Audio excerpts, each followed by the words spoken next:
Hello everyone, my name is Adu and this is Ready Go Expat.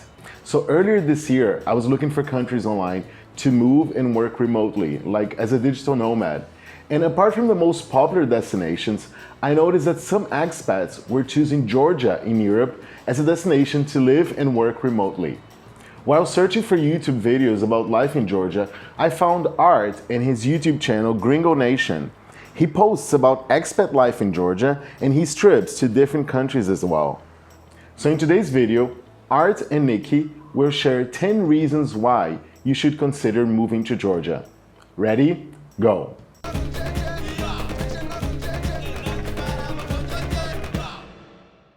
Hey Adu, thanks so much for having me on Ready Go Expat. It's a real pleasure joining forces with you to see how we can better the life of expats just like us all around the globe.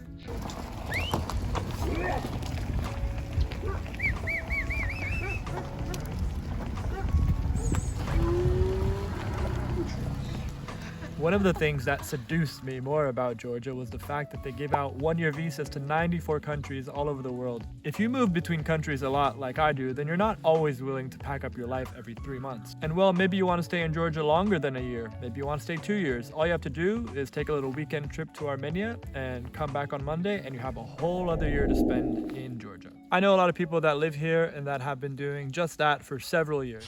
I'm here at Lake Bazaleti with Nicki, who's been in Georgia since February, and she's going to tell us some of the advantages of being an expat in Georgia as well. One of the reasons I came to Georgia is that it's really affordable, and I actually pay on average about $300 a month. I have a 2-bedroom apartment, 3 balconies, huge kitchen, huge living room. I came to Georgia in January almost pretty much in debt, and I've now been able to save so much that this is actually the most money I've ever had in my bank account before ever.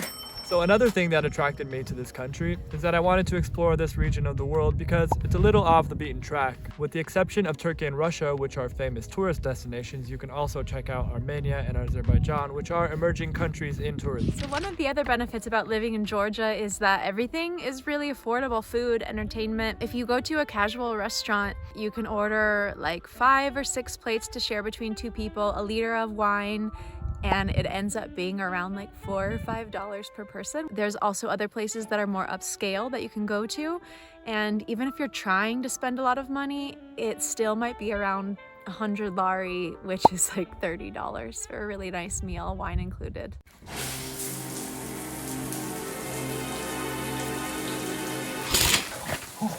Didn't see you there.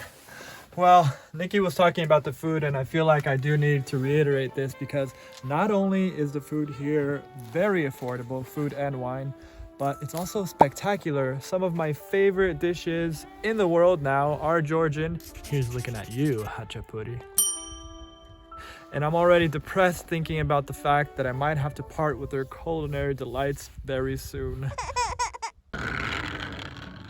So there's a lot to see in Georgia. You know, if you base yourself in Tbilisi, you have tons of options within just a few hours. You can go to Batumi on the Black Sea coast in just about 5 hours on the train, and that's the farthest we've been. You can go to Kazbegi in 3 hours, which is up north, close to the border with Russia, and some of the most beautiful mountains I've ever seen, and I'm from Colorado. You can go to a few different places in Kaheti in the wine region. We've stayed in small guest houses where we don't really spend that much time in the guest house because we're out adventuring or going to national parks. You just kind of sleep there and they're much more affordable.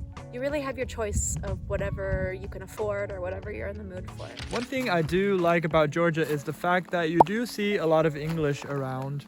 The last country that I lived in long term was actually China, and I really did struggle with not being able to use English ever.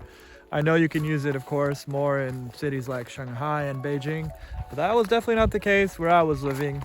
That's a story for another day. So I do find some comfort in seeing English in food packages and also like English menus when you're at restaurants and bars and stuff. Being in Tbilisi, there are also a ton of other expats, so it's not really hard to meet people.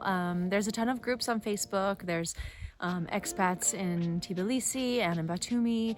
There's the online teachers in Georgia. So it's pretty easy to find these groups and start getting involved. There's always events on Facebook as well.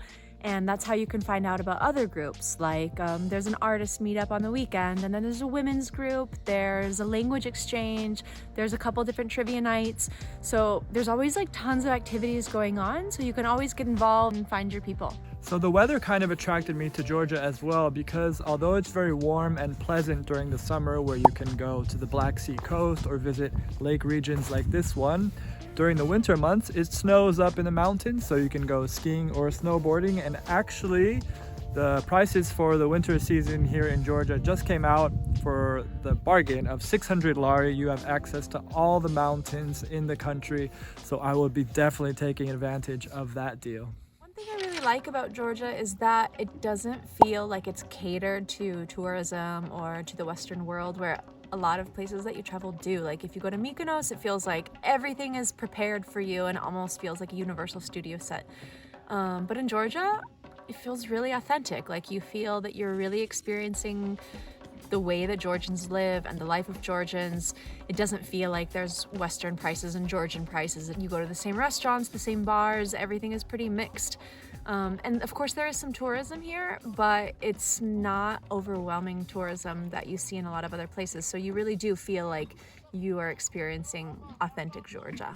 And by the way, we're filming this video here at Laguna Beach Hotel. We decided to spend the weekend here. It cost 170 lari for 2 nights, which is a great deal. It seems like an awesome destination for the summer months because you have the lake here. But here during the winter, it's actually really peaceful as well. So I do recommend it. So if you found this video to be useful and you want to know more about the Republic of Georgia, Edu from Ready Go Expat and I have you covered. Just click on the video that's on your screen and I'll show you around this beautiful country.